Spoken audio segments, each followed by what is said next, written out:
chapter 6 so far, or what is your takeaway?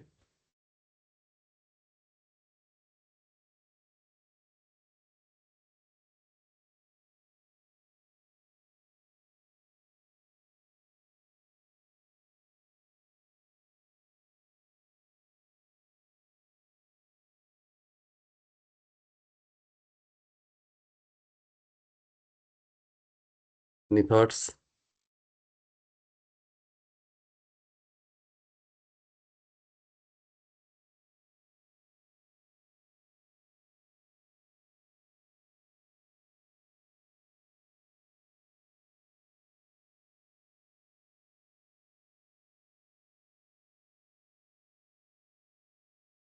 So chapter 6 starts because Krishna talked a little bit about the Ashtanga Yoga in chapter 5, and then he is elaborating on it because he wants to give the full knowledge that there are different paths for the different kinds of devotee, right? So there may be a devotee who is little more inclined, and this knowledge was given 5,000 years ago, right? So there will be devotees who might be more inclined to this kind of a yoga system, because the goal of all the yogas, what is the goal of all the yoga system?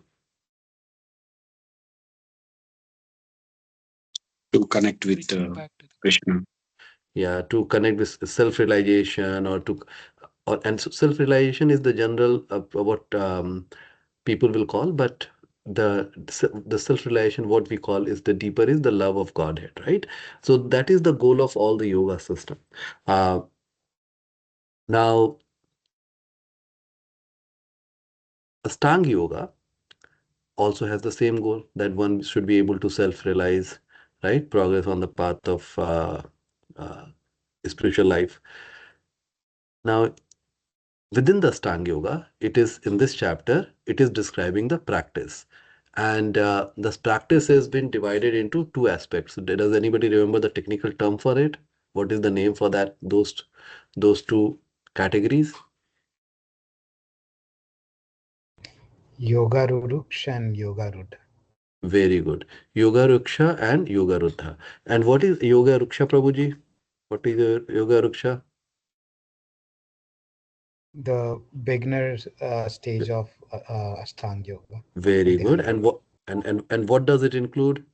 What are those steps? The beginner stage?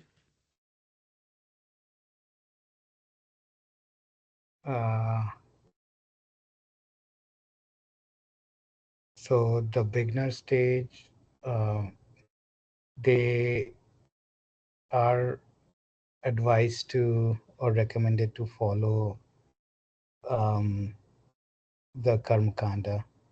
No, okay. So no. So Yaman. tell me, how many steps are there in Astanga Yoga? 8. Okay. Eight. Yeah, Okay. Okay. eight Eight. steps. Okay. Okay. So what are the stages which comes under the beginner stage? Oh, okay. Yoga Ruksha. Yam. Yeah, Yama Yam. Niyam. Yama. Niyama. Mm-hmm. And Yama. Pratyahara. No. Yama. Niyama. Yama, Niyama. Yeah. Those are Asana. the two things. Asana. Yama. Niyama. Asana. So first is do's, then don'ts, then asana, right? Sitting posture. Okay. So Yama, Niyama, Asana, then Pranayama. Pranayama, like Pranayama, balancing. yeah. Okay, Pranayama. Pranayama. So these are the beginning stages. And then what are the advanced stages? Pratyahara. Pratyahara, Dharana. Dhyan, Dharana, Samadhi. Very good. Dhyana And and Samadhi. so what is Pratyahara? What does it really mean? Removing oneself from the senses. Yeah, Like withdrawing turning the inward. senses. Withdrawing the senses from the sense objects. So we always get attracted with all the sense objects, right? So withdrawing our senses. So basically not able to get attracted by those. So that's pratihara. Then after that, Dharana, dharana. What happens in dharana? concentration. Yeah, so now one start bringing the DT. DT means the image of Lord, Paramatma, and try to focus on that. Then after that, what happens? Dhyana. Dhyana.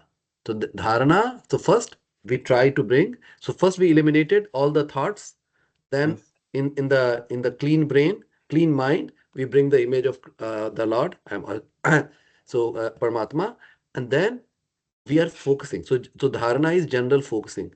Um, uh, and dhyana is general focusing. And then samadhi is the complete focus, right? Is the Yeah. complete focus. So that's the Ashtanga Yoga. That's what the Ashtanga Yoga teaches us. Okay, that's what the Ashtanga Yoga teaches us.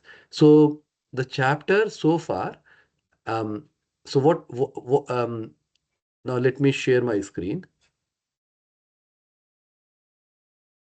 Okay, you see my screen? Yes, Prabhu. Okay, let me minimize this.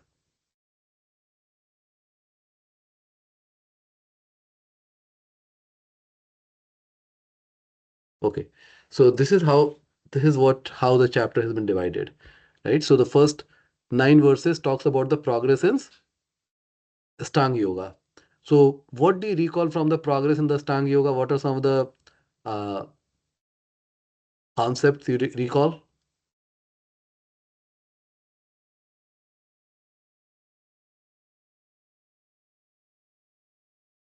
Does anybody remember the first verse? What was the concept discussed in the first verse, 6.1?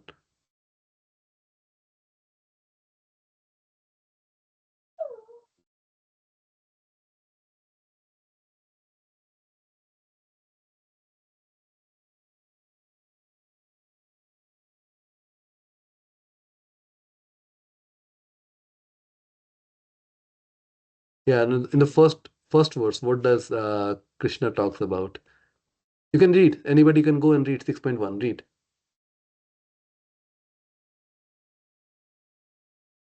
If you have the book in front of you, please go and read the meaning, 6.1.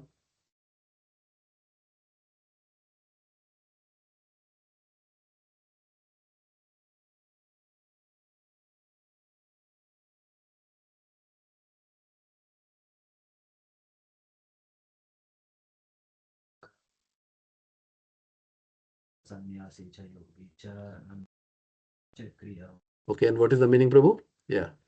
So the Supreme Personality of Godhead said, one who is unattached to the fruits of his work and who works as he is obligated is in the renounced order of life, and he is the true mystic, and not who lights snow, fire, and performs nudity. Yeah. So see, the first verse, Krishna is in a way what he's telling that the one who is doing Nishkama Karma Yoga is better than the person who is in the renounced order but whose mind is still attached, right? So Krishna is telling he is glorifying the Nishkam Karma Yoga before he even start going into the Ashtanga Yoga. Okay, so whenever he's telling that there must be a reason for it that we will understand today when we are finishing the chapter. Okay, now tell me what are before Krishna goes into the practice of Ashtanga Yoga, which is from verse 10 to 32, he talks about what is the result of Ashtanga Yoga. And he talks about that in few verses. What are the result of Ashtanga Yoga? If somebody has achieved the Ashtanga Yoga practice, then what are their symptoms? They, their goal is to control the senses, at least whatever the way they believe in, like focus on breathe or focus on, the Krishna. Ultimately, they are trying to withdraw sensors in a way, ideally. Okay.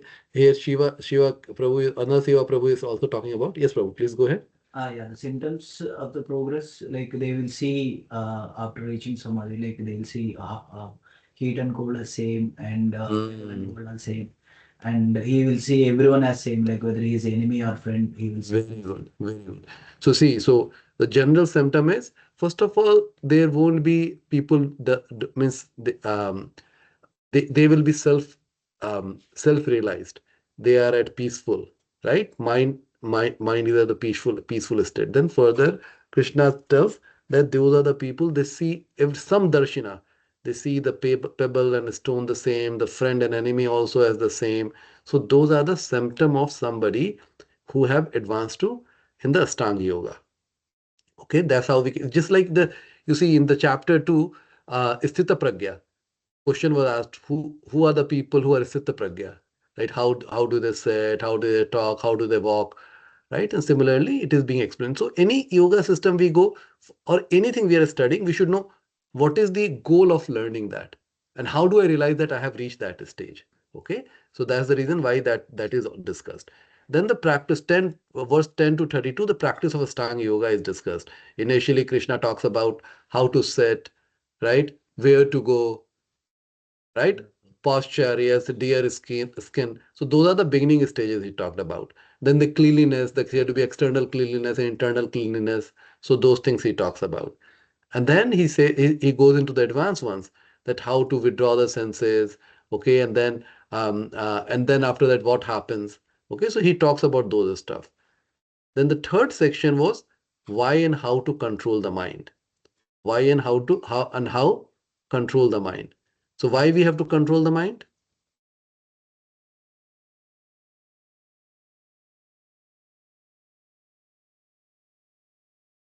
Why should we control the mind? Because it is chanchala. I mean, it keeps on running behind multiple things. Okay. So what's the problem with that? No peace of mind, no success in material life also. Anyway, there is no success in spiritual life, and it leads to a lot of sorrow and I mean nightmare for the body and soul. So what is the problem of the chanchala mind for the spiritual life? What is the problem? Spiritual life, basically, I mean, the goal of serving Krishna, anyway, it goes beyond when my mind is chanchala. And because all, I mean, the mind is, assisting all sensors to for self enjoyment. And obviously, I mean, it lands into multiple troubles because of that. No, So answer can be much simpler, Prabhu. Answer can be much simpler. There's no need to be that difficult. See, main thing is if the mind is not stable, how can we bring Krishna inside the mind? yeah, Right? mm, Right? So the correct. answer is very simple. Because to focus on Krishna, the mind has to be stable. Otherwise, mind will be going here and there, and Krishna can never enter into the. Krishna is very clean. He doesn't want to stay in the dirty place. If the mind is full of garbage, then he wouldn't come. Okay, so very simple answer. Okay, so practically we should understand why we need a stable mind. So in the spiritual life, if we don't have the stable mind, then the Krishna would never enter. Even we are trying to say, oh Krishna, please come, please come, please come. He wouldn't enter. Right? So we have to clean the mind. We have to purify our heart, clean the mind, whatever we say, right? And then even as you said, material life also, with if the mind is not stable, then it will bring the lot of misery in our life. Okay, so the mind has to be controlled. So the Krishna, how Krishna recommends how to control the mind? Practice and renunciation. What, Prabhuji? Practice and renunciation. Practice and renunciation. Yes, so it's a slow practice, right? So one has to keep practicing it to control the mind, and renunciation. We have to have a sense of detachment. Okay, then one slowly will be able to control the mind through practice. Now, the next section, Krishna will be talking about. Arjuna will ask, what is the destination of the unsuccessful yogi? So so naturally becomes clear, oh, mind is so hard to control. But what happens if somebody is trying to start the Stang Yoga process, but then they are not able to achieve the goal? What happens to those people? Okay, so natural question. So Krishna will be talking about that. And then finally, because so far he has discussed what all yoga system has he discussed so far?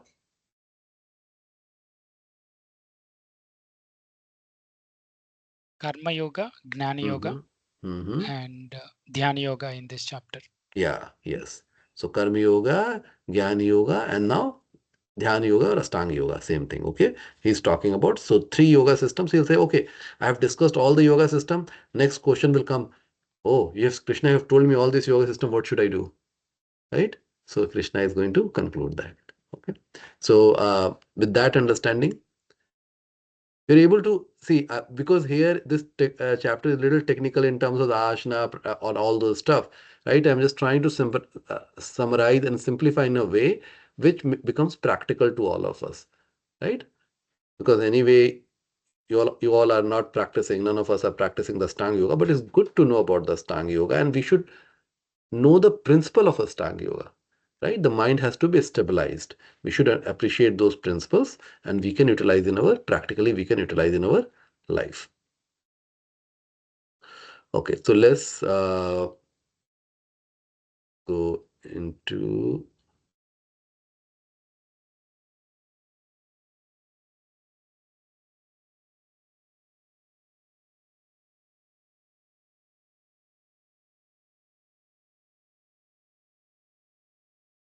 We have covered 36, right? For one whose mind is unbridled, self-realization is difficult work.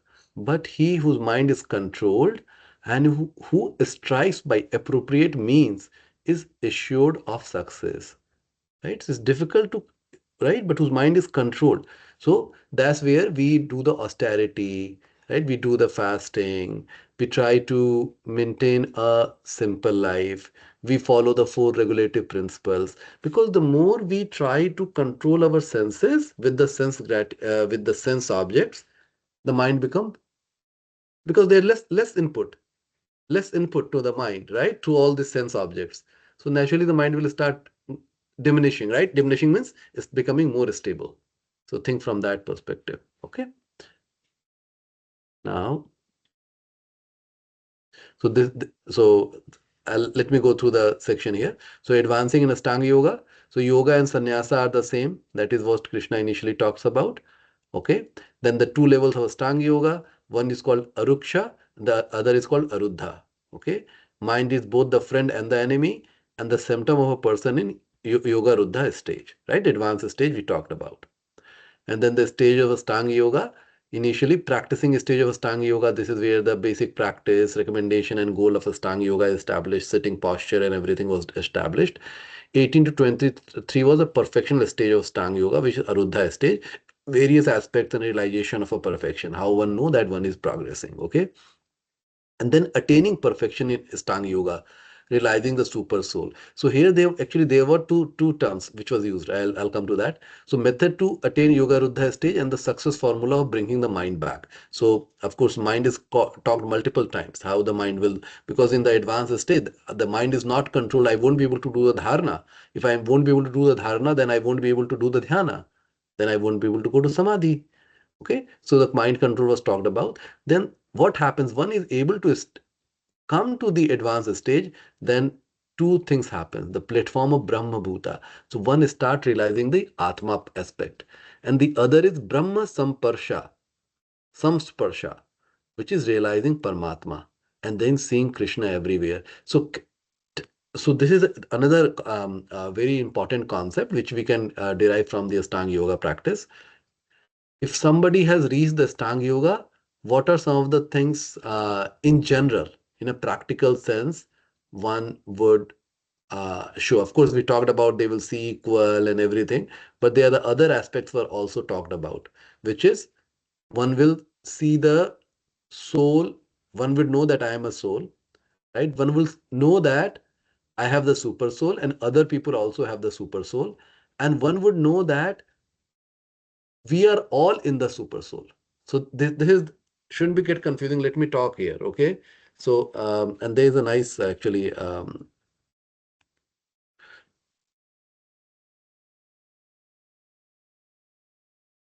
here. Let me show it. Yes, here this one.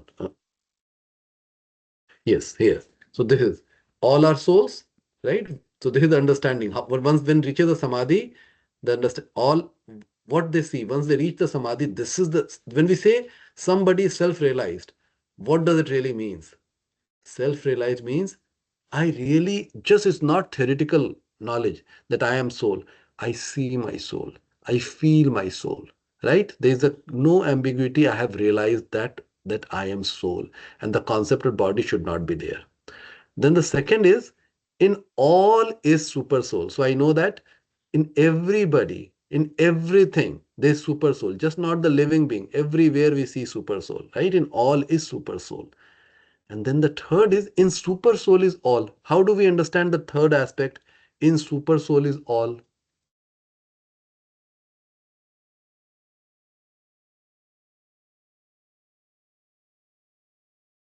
We are all part and parcel of Lord Krishna. Very good. That's one good understanding. We are all part and parcel. So the achintya bheda abheda tattva, right? So Krishna is so small that as he appears as Paramatma in all of us, a small part. Yet at the same time, he is so humongous that we are part of him, right? So we are all in the part of the super soul also. So we should understand achintya bheda and abheda is inconceivable, that he is within us and we all are within him, right? We all are within him. So, okay. So we talked about the Brahma Bhuta and the Brahma Samsparsha stage, and then action of a perfect yogi. And then that we talked about necessity of controlling the mind. And Arjuna concern is Ashtanga yoga is impractical due to the fickle mind, and Krishna's solution is control the mind by practice and detachment. And then Krishna conclusion is mind control is a must for yoga, and we just talked about why it is must. So we will be starting 37, destination of an unsuccessful yogi. All right. Any question, Prabhus? See, when you are very quiet, I don't know whether you are following or not.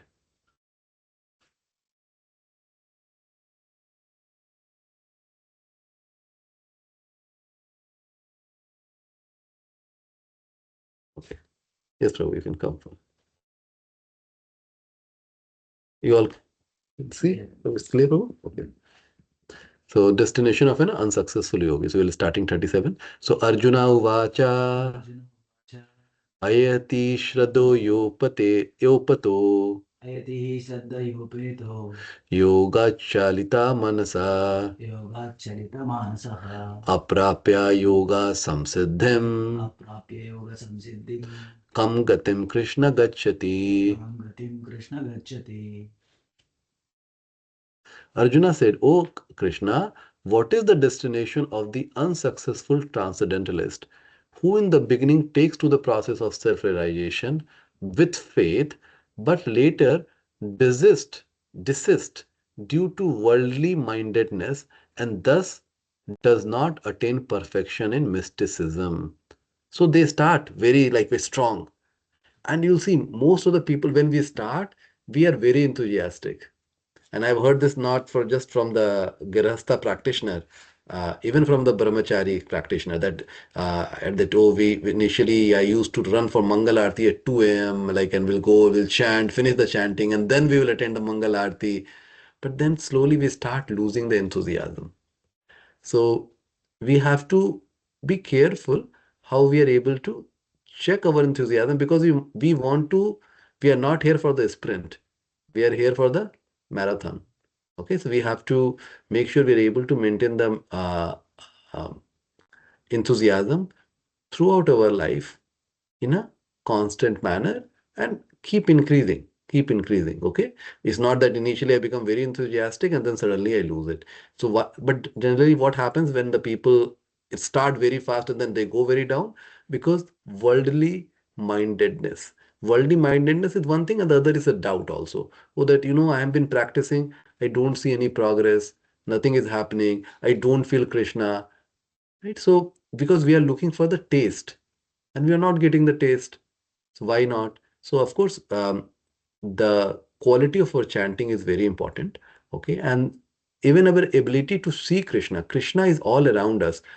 Do we have the vision and the practical understanding how to see Krishna in our life? You'll see how Krishna is creating the life around us. And that we can see it, either whether it's a job, in our relationship, there will be some challenges will come, but then you'll see that, oh, I went through those challenges and it seemed there was not a big deal, right? So you'll see those are all Krishna's arrangement. The challenges will keep coming in our life, but Krishna will make it easier for us. Okay. So the basic principle of self-realization is knowledge that the living entity is not this material body, but that he is different from it, and that his happiness is in eternal life, bliss, and knowledge. So, right? We start realizing that our happiness is in eternal life, and we are looking for the bliss, not the small so-called happiness.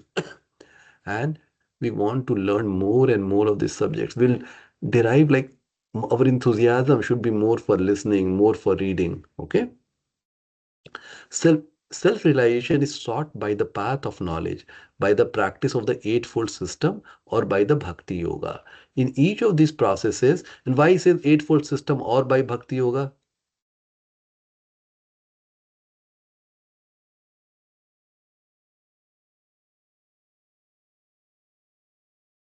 Yes, to see the All of them lead to the same destination, Prabhu. very good, very good. The purpose of the eightfold yoga system is to get the love of Godhead. Right? And Bhakti Yoga is the same thing. That's the reason he's saying this or this. Because ultimately the purpose of, see, Ashtanga Yoga, what happens, once person reaches Samadhi, then we are at a clean state. And that's the time our Bhakti begins. So the purpose of eightfold system is to start doing the Bhakti. Okay?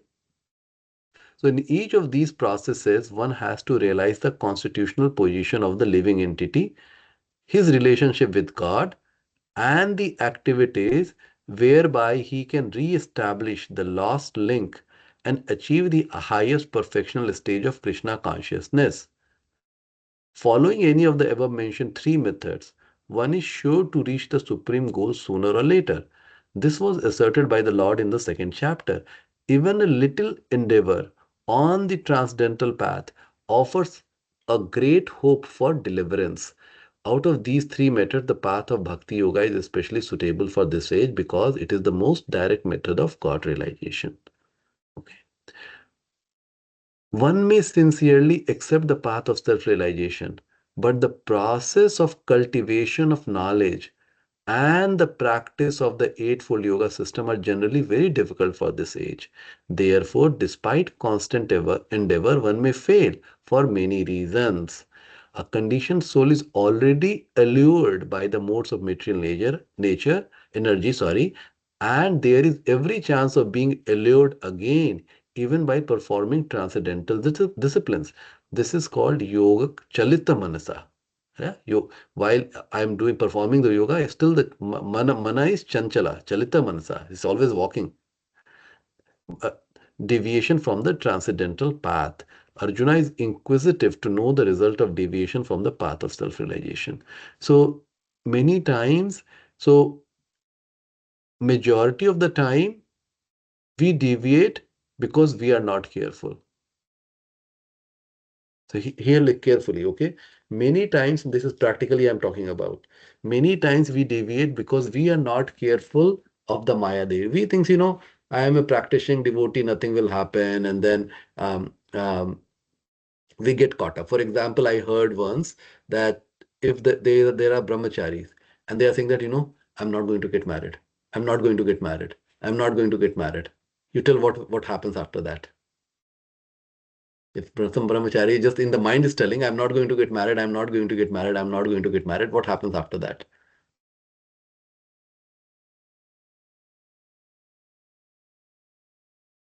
Typically, they will go and get married.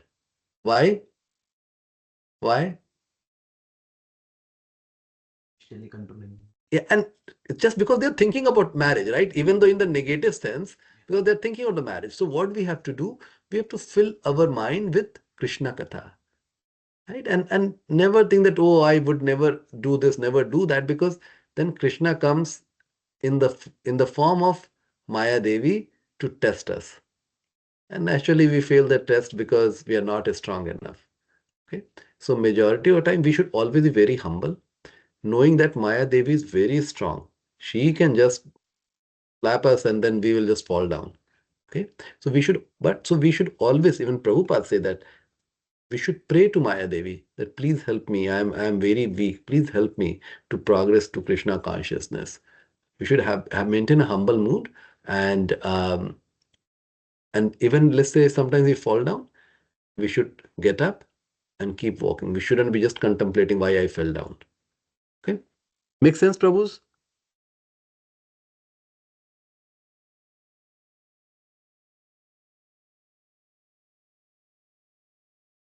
Next verse. कचिन्नो भया विभरस्तस्य Kachinno bhaya vibrashta. चिन्नाभरम् एव नाश्यति Chinnakshyati. अप्रतिष्ठो महाबाहो Pratishto maha. Apratishto Mahabaho. विमूढो ब्राह्मणः पथि.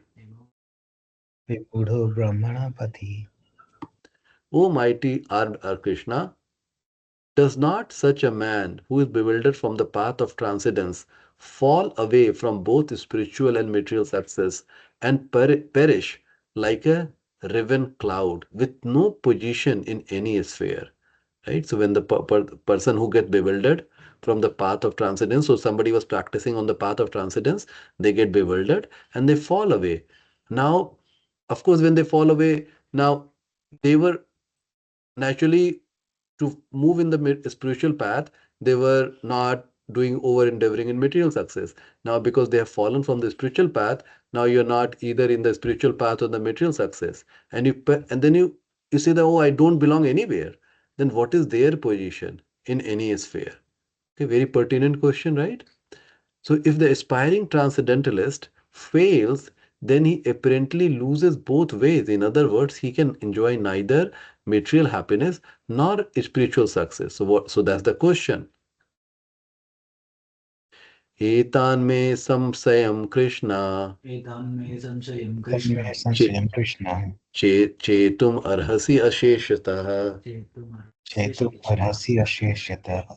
tvad anya samsayasya Vad Anya Samshayasya. cheta ne hai upapadyate.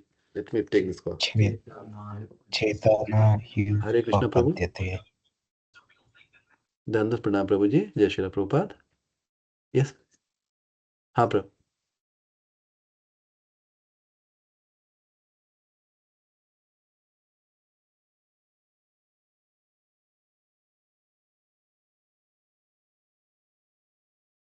Okay.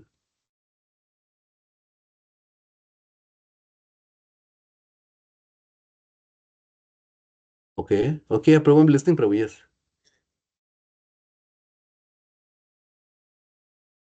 हाँ.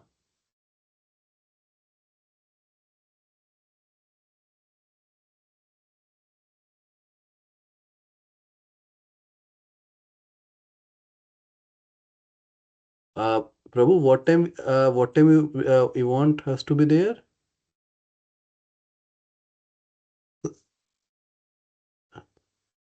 Prabhu, I didn't know about I didn't know about this. So I'm running my class, Prabhuji, and it will be until 5:30, right? When the class finishes. So the latest I can be at the temple is by 6, Prabhu. हाँ, उससे पहले नहीं हो पाएगा. हाँ. हाँ, मैं 6 तक आ सकता हूँ. ठीक है. हाँ. ठीक है, तो क्या करना है, आके किससे मिलना है? You will be there. ठीक है, I will come and find you. ठीक है, I will come and help. Okay प्रभु. ओके. ठीक है. ओके. ओके प्रभु. हरि बोल.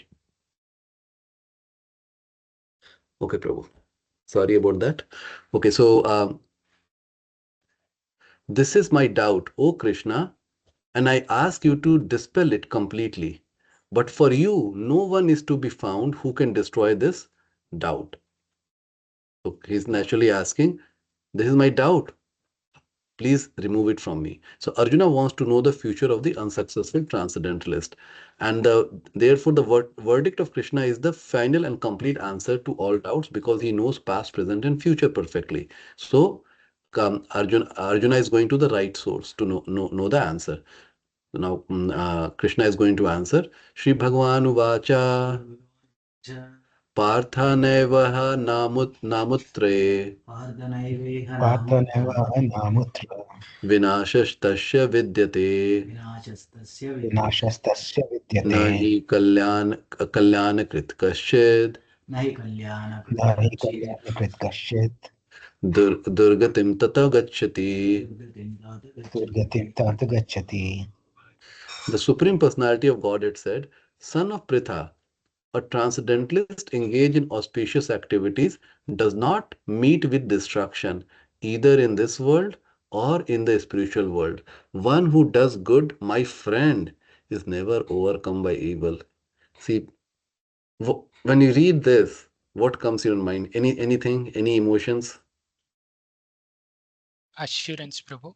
You don't fall Okay. badly when you Okay. follow.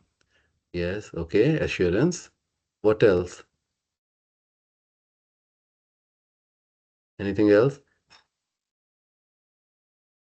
I was looking at this word, my friend. Many times when we are very much in love with somebody, we like somebody, right? We refer, mere dost, my friend, right? We refer like that.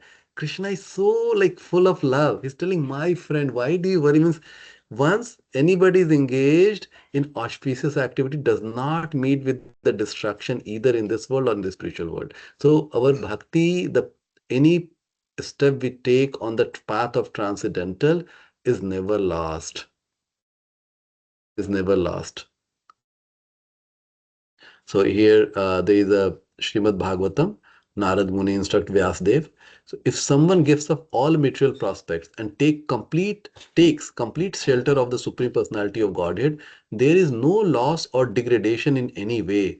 On the other hand, a non-devotee may fully engage in his occupied duties and yet not gain anything. So there is no degradation on the spiritual journey. On the other hand, a materialistic person may be fully engaged, working very hard in the occupational duty, but yet no gain. They do not gain anything. Why they do not gain anything? Tell me. It seems that they gain a lot of things, right? Money, fame, and all those stuff. Why it says yet they do not gain anything? End of the life, everything need to be done. Very good. Because spiritual life looks for the much bigger picture. We are looking, our big picture is this life. And within this life, how my retirement will look like and everything. But we are going to lose everything here. So very small on the line on the continuum is just a dot. Just a dot. So in the long run, nothing, I'm not taking anything. So just my whole life is wasted. What I can carry with me is, yeah, of course, that's the piety and all those things. But so that is from the Ashtanga Yoga perspective. But from Bhakti Yoga, one carries the bhakti with themselves, and that bhakti is never lost. It is enjoined in the scripture that one has to suffer the reaction for not executing prescribed duties. Therefore, one who fails to discharge transcendental activities properly becomes subjected to these reactions. So we have Swadharma. Swadharma means, what is our Swadharma? The living entity for the Varnashrama system, you need to have prescribed duties. Very good answer. Here Shiva Prabhu said, um, as the spiritual soul, we have to serve Krishna, and from the bodily platform, we have to work based on the Varnashrama system. Okay, so we have to take care of both aspects. So there are duties, and if we don't discharge our duty, then we get the sin. That's what was talked in the chapter 2 and chapter 3. Okay, so therefore, one who fails to discharge transcendental activity properly becomes subjected to these reactions. But if one is discharging the transcendental activity, then one need not worry about the Varnashram system. So even though please focus on this. Please do not get confused. Even though I said that as the part of our Swadharma, there are two aspects: the spiritual aspects and the Varnashrama aspects. But who is focusing sincerely on the path of spiritual aspect, one need not worry about the varnashrama system at all. Okay. Auspicious Krishna consciousness is never okay, because auspicious Krishna consciousness is never forgotten, and one so engaged will continue to be so even if he is low born in the next life. On the other hand, one who simply follows strictly the prescribed duties need not necessarily attain auspicious result if he is lacking in Krishna consciousness. It's Prabhupada telling Krishna consciousness is really required. Okay, the purport may be understood as follows. Humanity may be divided into two sections, namely the regulated and non-regulated. Those who are engaged simply in bestial sense gratification without knowledge of their next life or spiritual salvation belongs to the non-regulated section. Good with us? And those who follow the principle of prescribed duties in the scriptures are classified amongst the regulated section. Okay. Their activities are never auspicious because while enjoying the animal propensity of eating, sleeping, defending, and mating, they perpetually remain in material existence, which is always miserable. So, he's talking about the people who are non-regulated. On the other hand, those who are regulated by scriptural injunction and who thus rise gradually to Krishna consciousness certainly progress in life. So, people who don't even have the concept of the bhakti initially, but if they are following the regulated principle based on even on the varnashrama, slowly they will come to the level of Krishna consciousness. That's the yoga ladder path. But one can directly take elevator step and directly do the bhakti yoga, and they don't need to worry about that. Okay. Those who are following the path of auspiciousness can be divided into three sections, namely the followers of scripture rules and regulations who are enjoying material prosperity. Who are those people who are doing the karma kanda, right? The following, so they are doing the karma kanda, they're following the rules and regulation because they want to enjoy the material prosperity. Then second is those who are trying to find ultimate liberation for material existence. The second is, I want liberation. I want to come out of the cycle of life and death. But then the third, those who are devotees in Krishna consciousness, so devotees are not looking for liberation. What they are looking for the love of God. Those who are following the rules and regulation of the scriptures for material happiness may be further divided into two classes. Those who are fruitive workers and those who desires no fruits for sense gratification. The first part, actually, Prabhupada is talking even much bigger sense, just not the karma kanda. Because he thinks those who do not desire fruits for sense gratification, right? So it is there. So here basically like people who are following the karma yoga system also, and in the karma yoga they're doing the nishkam karma yoga. So those who are fruitive workers and those who desire no fruit for sense gratification, those who are after fruitive results for sense gratification may be elevated to a higher standard of life. So these are the people who are doing the karma kanda and they get the higher planet, even to the higher planets, but still because they are not free from material existence, they are not following the truly auspicious path. Because again, that's temporary. They will go to the higher planet, they will come back. The only auspicious activities are those which lead one to liberation. Any activity which is not aimed at ultimate self-realization or liberation from the material body concept of life is not at all auspicious. So, auspicious word is taken at a much higher level because we think auspicious which is not sinful, but here auspicious is which is not temporary. Auspicious means which is not temporary. If it is temporary, then it is not auspicious because whatever I get here, it will get lost.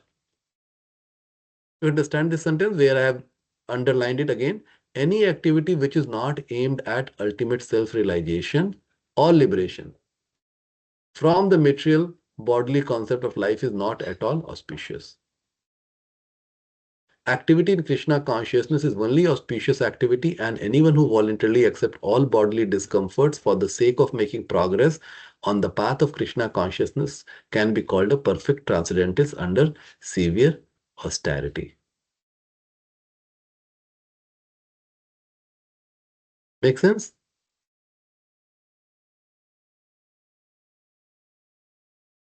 There is one more who did no fruit of sense gratification. Then probably those also can go to higher planets, but eventually they also tend to. Yes, they will come back again, right? So here, see, I've drawn here. What Prabhupada talks about, there are two sections of people: non-regulated and regulated. The regulated can be further divided into three parts. They are following, the first part is following spiritual rules and rules for enjoyment, for self-gratification. The second is liberation, and third are bhaktas. And the people who are trying to do the sense enjoyment, there can be further divided into two parts: fruitive workers and desire no fruit. So the one who desire fruitive, they go to the higher planet, okay, and they continue, still their cycle continues, but they are getting to the higher planet. And the one who desire no fruit, they get liberated. So you see, if somebody is doing the anything which is temporary is not considered to be auspicious. Anything which is, so this is not this path, which path is coming like higher planet, even though they are going to the higher planet, is not auspicious, no use, because ultimately again they are in the temporary cycle of life and death. 41. प्राप्य पुण्यकृतं लोकान् प्राप्य पुण्यकृतं लोकान् उस्तिवा शाश्वती समः चित्वा शाश्वती समाः शुचीनां श्रीमतं गेहे शुचीनां श्रीमतां गेहे योगाभ्रष्टोऽभिजायते. योगभ्रष्टोऽभिजायते. The unsuccessful yogi, after many, many years of enjoyment on the planets of the pious living entity, is born into a family of righteous people or into a family of rich aristocracy. So now, what is their destination? That's Krishna is talking about. A unsuccessful yogi, after many, many years of enjoyment on the planets of the pious living entities. So they are successful yogi, they will get the enjoyment, is born into a family of righteous people or into a family of rich aristocracy. So people who do little bit of bhakti also, they will born into rich family. For example, Mukesh Ambani, Bill Gates, all these people, they're born in a aristocracy, right? Or they made themselves, right? Their life is such that they will become big, right? But you can think about the even the prince, all these our prince or princess, still they are born in a very rich business family. So those are the people who have done some good thing in their past life. So even many times people say that, oh, um, if the rich people come in the, let's say, in the temple anywhere, and so a lot of people, they pay a lot of respect to them. One is, if we are paying the respect out of self fame, right? Oh, I know this rich person, so let me go and say hello. That's wrong. But we shouldn't consider somebody's paying respect to the rich person. And if their respect is to Krishna, that, these people, this person who is rich, he or she must have done something good in the past. So let me pay respect. Okay, so that should be our mood. The unsuccessful yogis are divided into two classes. One is fallen after very little progress, and one is fallen after long practice of yoga. The yogi who falls after a short period of practice goes to the higher planet, where pious living entities are allowed to enter. After prolonged life there, one is sent back again to this planet to take birth in the family of righteous Brahmana Vaishnava, or aristocratic merchants. So Prabhupada has expanded it really well. So what happens? One is fallen after very little progress. So if one is fallen with a little progress, and one is fallen after long practice of yoga. The yogi who falls after a short period. So the person who falls after a short period, what happens? First, because they have, by doing the even little bhakti, they have collected a lot of piety. So they are first sent to the higher planet. Then though, of course, they live there for 10,000 years or whatever number of years. But then that once is over, they come back to earth. And within the earth, they take birth in the righteous Brahmana Vaishnava's family or in a very rich aristocratic families. Those who are born in such families may take advantage of the facility and try to elevate themselves to full Krishna consciousness. So anybody who's born in the a good Brahmin Vaishnava family, they can progress, right? You'll see their memory is very sharp, and they because their parents are practicing the bhakti. While somebody will be born in like a rich, like a Mukesh Ambani or the son of Mukesh Ambani, in that case, they need not worry about the how to become materially successful. They are already materially successful. So if they like, they can focus on the spiritual path. But these days, of course, it becomes very difficult when you are in a very rich family, you get to the sense gratification. But there are people in the rich family who are able to progress very fast also. Right? For example, we know um, Harrison Ford's grandson, who is the one of the top-notch devotee in ISKCON. Okay. He is the one who has given a lot of his money to build the TOVP, over $100 million of his own money to build the TOVP. Okay. Verse 42. Athatava yogi nameva अथवा योगिनामेव kule bhavati dhimatam कुले भवति धीमताम् eta dehi durlabhataram एतद्धि दुर्लभतरम् loke janma yad idrisham. लोके जन्म यदीदृशम्. Or if unsuccessful after long practice of yoga, he takes his birth in a family of transcendentalists who are surely great in wisdom. Certainly such a birth is rare in this world. So those who fall down after long practice, let's say they practice for 20, 30 years, but they are not able to, they miss the last part.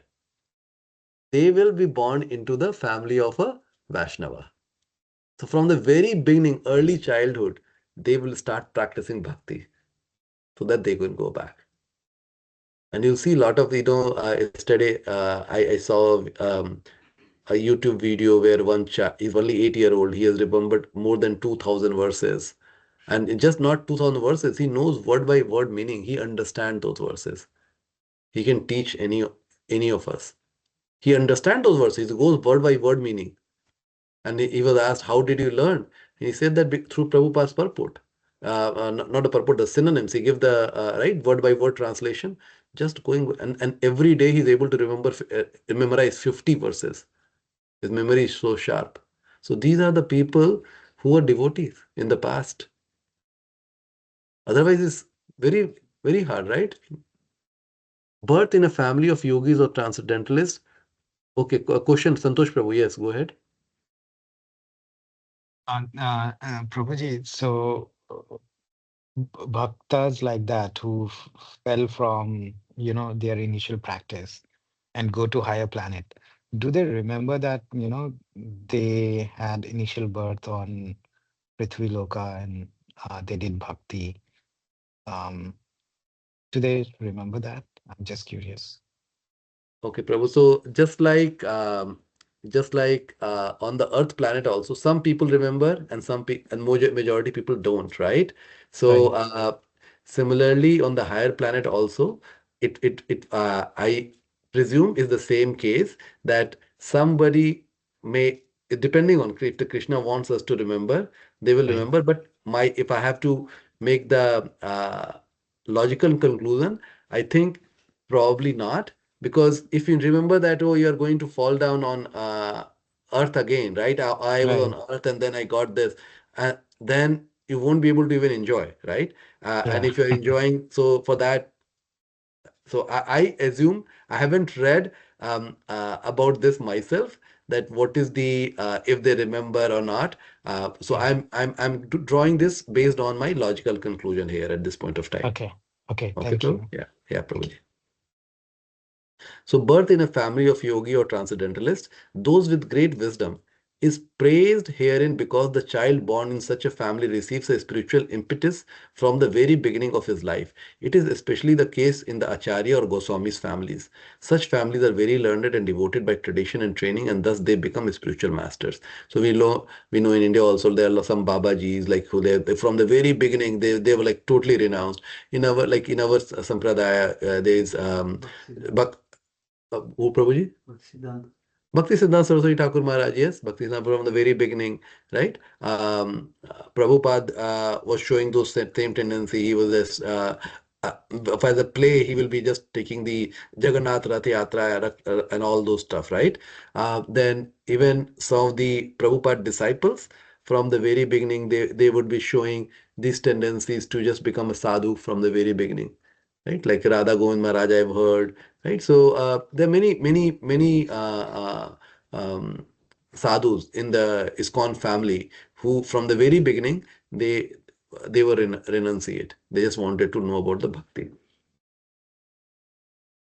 43. Tatra tam buddhi samyogam Tatra tam buddhi sanyogam labhate paurva dehikam labhate parva dehikam yatate chetato bhuya yatate cha tato bhuyah samsiddhau kuru nandana. samsiddhau kuru nandana. On taking such a birth, he revives the divine consciousness of his previous life, and he again tries to make further progress in order to achieve complete success. O son of Kuru. So basically, whatever they couldn't complete, they just want to finish and go back. Okay. So King Bharata, who took his third birth in the family of a good Brahmana, is an example of a good birth for the revival of previous transcendental consciousness. You know the story of King Bharata? So King Bharata was born as, of course, as a king, right? He was a very saintly king, and then he took the um, retirement from his kingdom, and he started practicing the severe austerity in the jungle, in the forest. But then he get attached to the deer, and then he got so attached to the deer that the time when he was leaving his body, he remembered the deer. So what happens? Then he gets in the next life, he gets the body of the deer. But due to the kindness of the Lord, he remembers his past life. So he lived close to the ashram where Bharat Muni himself was there, and whoever the sadhu were, he was with them. So and then he remembered, and then of course in the third life, then he was born into a family of a Brahmana, and he remembered his past life. So from the very beginning, he acted like a foolish, dumb person. He didn't wanted to relate with any materialistic person, and then he went back to Godhead. Okay, so these stories tell us that tells many things. That I think it is in Bhagavata. yes, but Srimad Bhagavatam story is there, King Bharata story is there, Prabhuji. And this story teaches many things. It teaches us that we should always be careful, right? Maya Devi can always hit, right? It's not if until you until our final exam is over, we shouldn't relax. Okay. Yeah. At the same time, it always tells the glorification of our wonderful Lord, that how kind He is, right? He just makes sure that anybody who's done little bhakti also ultimately goes back to Him, right? If not in this life, next life for sure. So Krishna arranges our life in such a way that nothing is lost on the path of bhakti. Nothing is lost. Okay. Verse 44. Okay, so we'll go to the next page.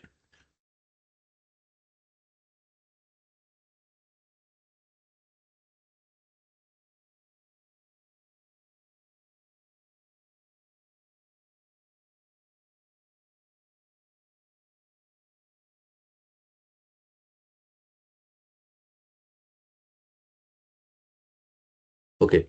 Purvabhyashena teneva hiryatehe avashopi jignashur api yogasya Jigyasurapi yogasya sabda brahmati vartate. abda brahmati vartate. By virtue of the divine consciousness of his previous life, he automatically becomes attracted to the yogic principle, even without seeking them. Such an inquisitive transcendentalist stands always above the ritualistic principles of the scriptures. So advanced yogis are not very much attracted to the rituals of the scriptures, but they automatically become attracted to the yoga principles, which can elevate them to the complete Krishna consciousness, which is the highest yoga perfection. And then the verse is cited from the Srimad Bhagavatam, which says, "O my Lord, persons who chant the holy names of your lordships are far, far advanced in spiritual life, even if born in the families of dog eaters."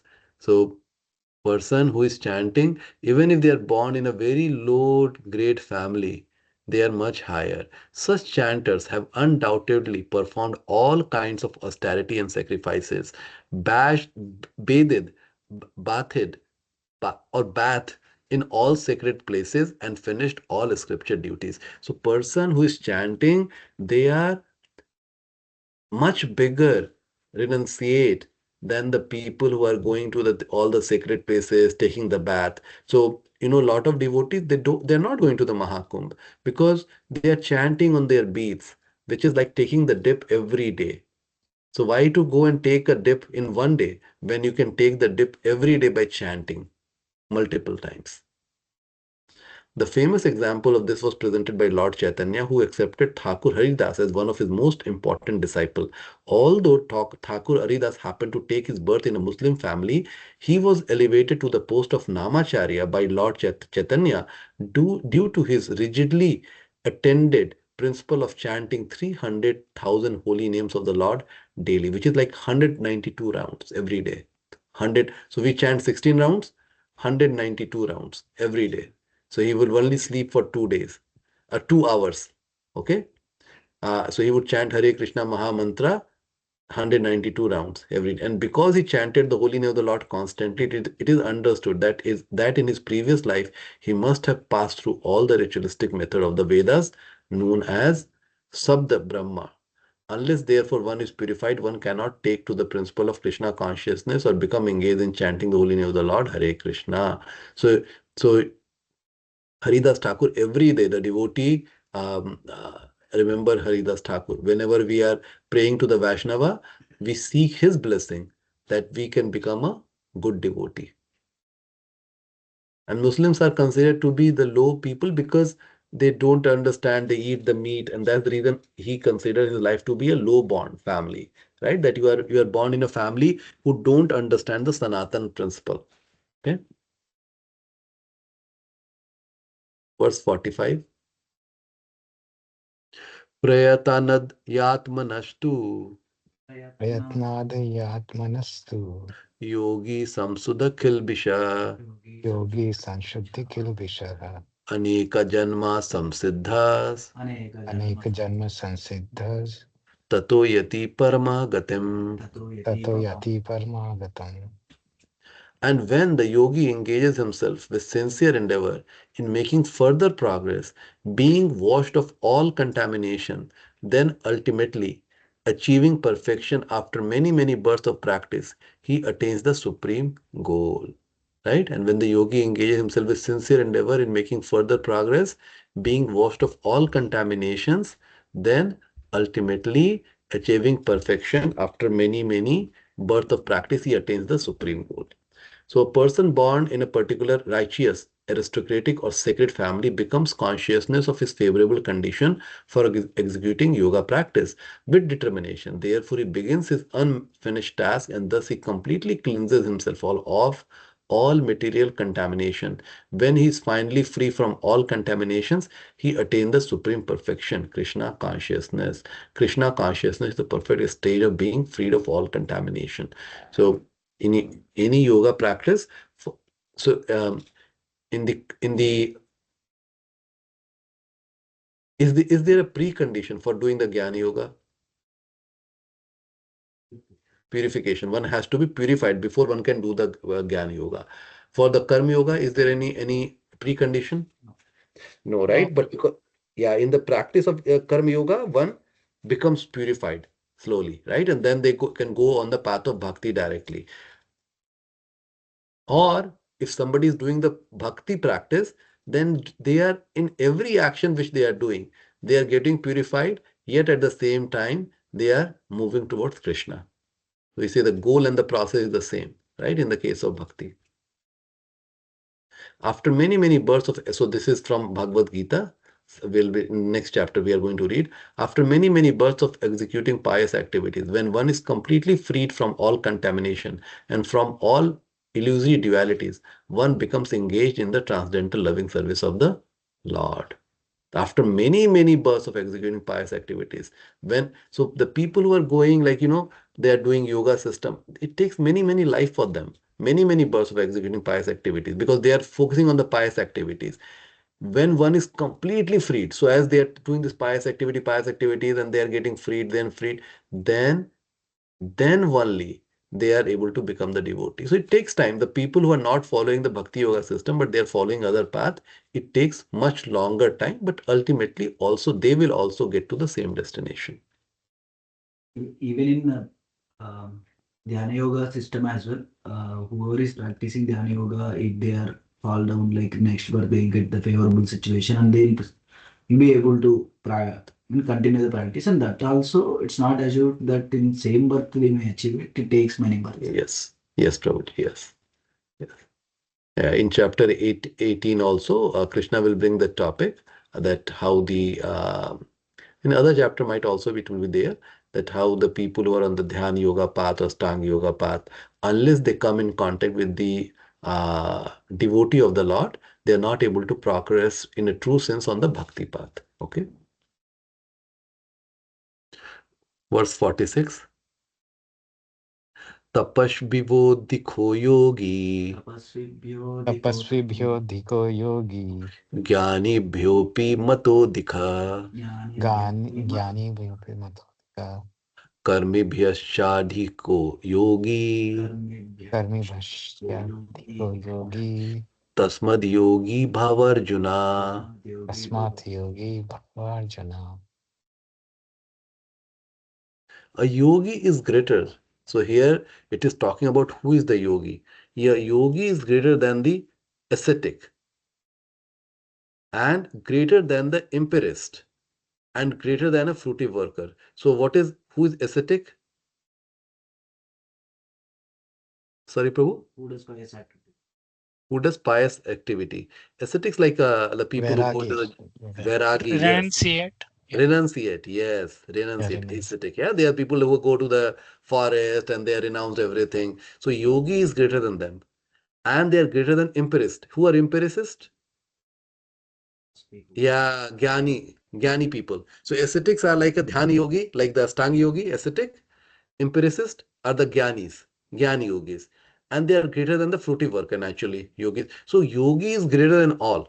So first Krishna is establishing who is yogi. So they are greater than this. Therefore, O Arjuna, in all circumstances, be a yogi. So he's telling yogi is better than all of them. And Krishna has talked about the yogi in the first, right? So when we speak of yoga, we refer to linking our consciousness with the supreme absolute truth. Such a process is named differently by various practitioners in terms of the particular method adopted. When the linking process is predominantly in fruitive activity, it is called karma yoga. Right? If somebody is just is predominantly fruitive activities, okay?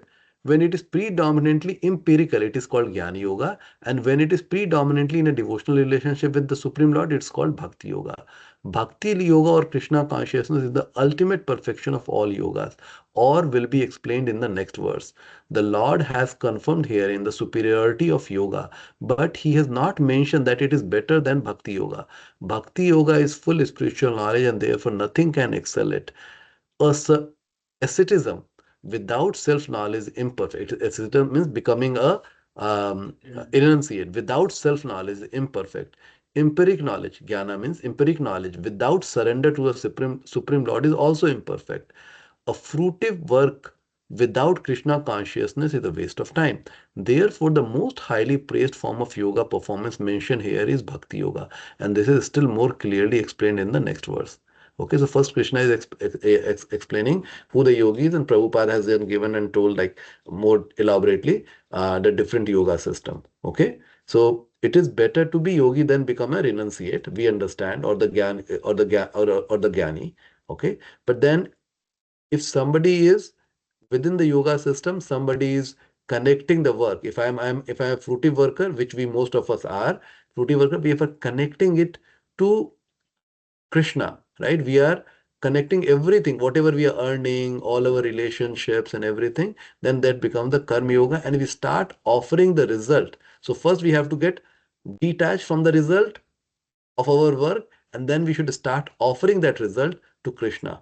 So that becomes Yukta Vairagya, a kind of renunciation. And then if we are totally, our focus is bhakti, we are telling that, okay, I am working, but my whole focus is Kṛṣṇa consciousness, and I'm following all the principles of bhakti, then our path, this, even though I'm doing karma, one is called the bhakti yogi. So let's hear what Kṛṣṇa has to say in this last verse.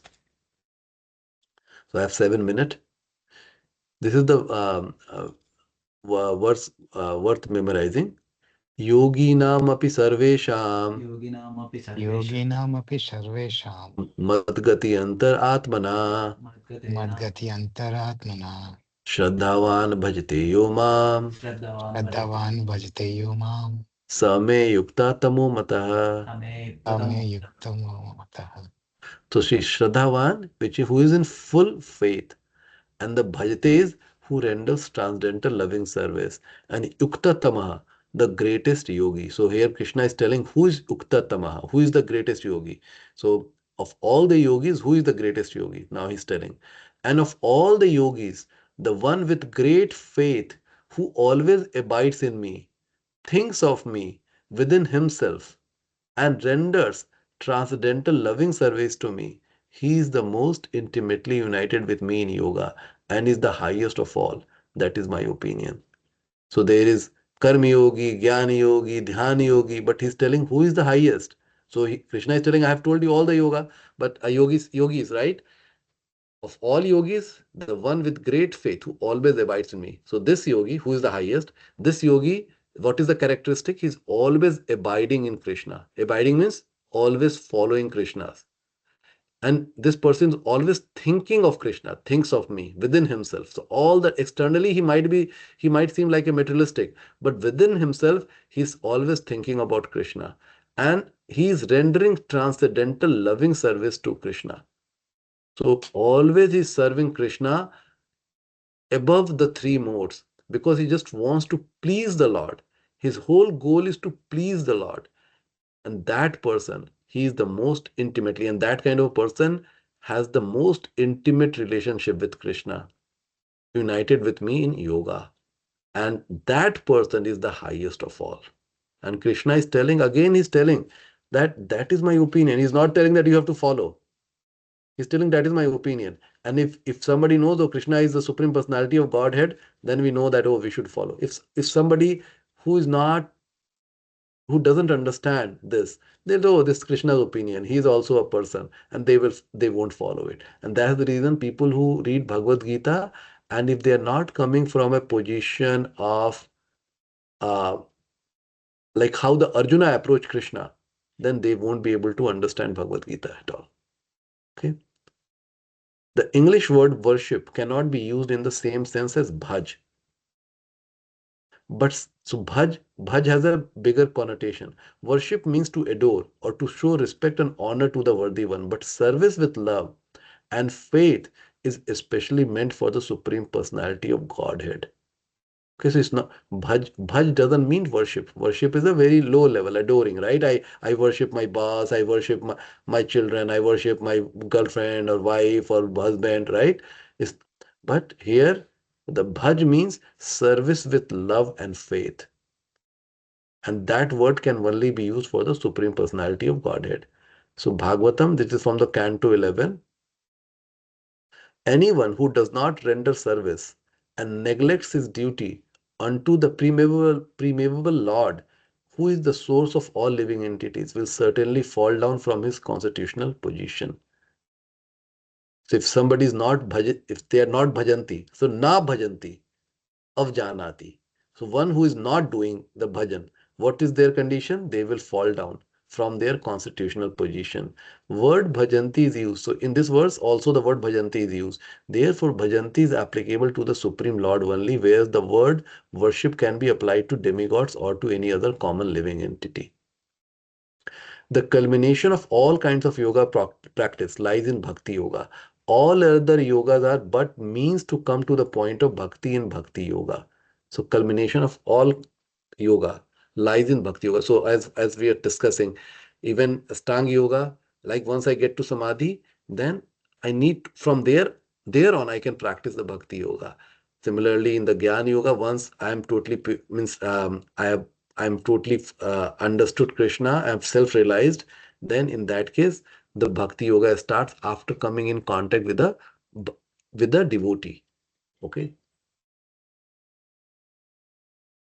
All other yogas are but means to come to the point of bhakti in bhakti yoga. Yoga actually means bhakti yoga. So yoga, what Prabhupada is telling, the actual meaning of yoga is actually bhakti yoga, because yoga is linking ourselves to Krishna. And when he say linking, he wants that linking to happen with love and devotion, which means whenever he says yoga, it means bhakti yoga. But there are other yoga system people can go and think not the bhakti yoga. They may think not the pure bhakti yoga. They may think about the Ashtanga yoga also, right? But Krishna, when he says the deeper meaning is yoga always means bhakti yoga. Yoga actually means bhakti yoga. All other yogas are progressive towards the destination of bhakti yoga. From the beginning of karma yoga to the end of bhakti yoga is a long way to self-realization. Karma yoga without fruitive results is the beginning of this path. So karma yoga without fruitive results is the beginning of so this is like Nishkam Karma Yoga. When Karma Yoga increases in knowledge and renunciation, the stage is called Jnana Yoga. When Jnana Yoga increases in meditation on the super soul by different physical process and the mind is on him, so mind control, it is called Ashtanga Yoga. And when one surpasses the Ashtanga Yoga and comes to the point of a Supreme Personality of Godhead, Kṛṣṇa, it is called Bhakti Yoga, the culmination. Factually, Bhakti Yoga is the ultimate goal, but factually, Bhakti Yoga is the ultimate goal. Okay? It is by great fortune that one comes to Krishna consciousness on the path of Bhakti Yoga to become well situated according to the Vedic direction. The ideal yogi concentrates his attention to Krishna, who is called Syam Sundar, who is as beautiful colored as a cloud, whose lotus-like face is as effulgent as. So, who is Syam Sundar? So, see, when we say Syam Sundar, what picture should we get? Right? So, you can, Prabhupada is trying to picturize that. Who is as beautiful colored as a cloud, whose lotus-like face is as effulgent as the sun, whose dress is brilliant with jewels, whose body is flower garlanded, illuminating all sides is his gorgeous lustre, which is called the Brahma Jyoti.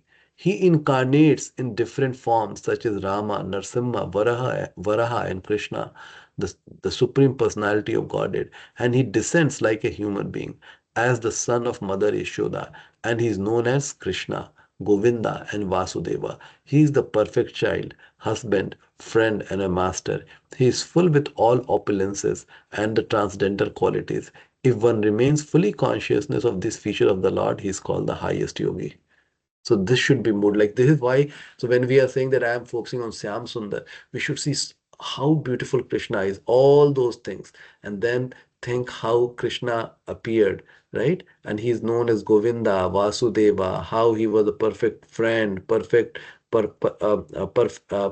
husband. All right. Uh, so that form we should always think about Krishna, and if we are doing it, then that person is called the perfect yogi. Okay, so little bit. So and here is further from further verse one from Vatsara Upanishad. Only unto those great souls who have implicit faith in both the Lord and the spiritual master are all the imports of the Vedic knowledge automatically is revealed. So to get this Vedic knowledge, right now we are theoretically understanding. We want to really realize and become firm. One has to have the great faith in the Lord, in the words of the Lord, yet at the same time on the spiritual master also. So we need a spiritual master to accelerate our journey on the path of bhakti. Bhakti means devotional service to the Lord, which is free from desire for material profit, either in this life or in the next. Devoid of such inclination, one should fully absorb the mind in the Supreme. That is the purpose of Nashkarmya. Nashkarmya means while I am doing karma, but it is not a material karma. It becomes the instrument to go back to Godhead. That is from Gopal Tapani Upanishad. So and this ends the Bhaktivedanta purport, the chapter 6 on Srimad Bhagavad Gita in the matter of Dhyan Yoga. So I have to leave for temple. So what we will do, we will again, the next time when we start, we'll again try to go over this last verse. Okay, and if you have any questions, anything on chapter 6 in the next class. Today, Madhavan Prabhu was supposed to come and teach, but he got some other engagement. Most probably, he might, if we are lucky, he might be able to come and teach next class. Okay? Thank you, Prabhuji. Hare Krishna Prabhu. So I'll be ending the class. Hare Krishna to all of you. Today is again Nityanand Triyodashi. If we can go and focus on Nityanand Mahaprabhu, seek his blessing, that would be awesome. Okay? Hare Krishna.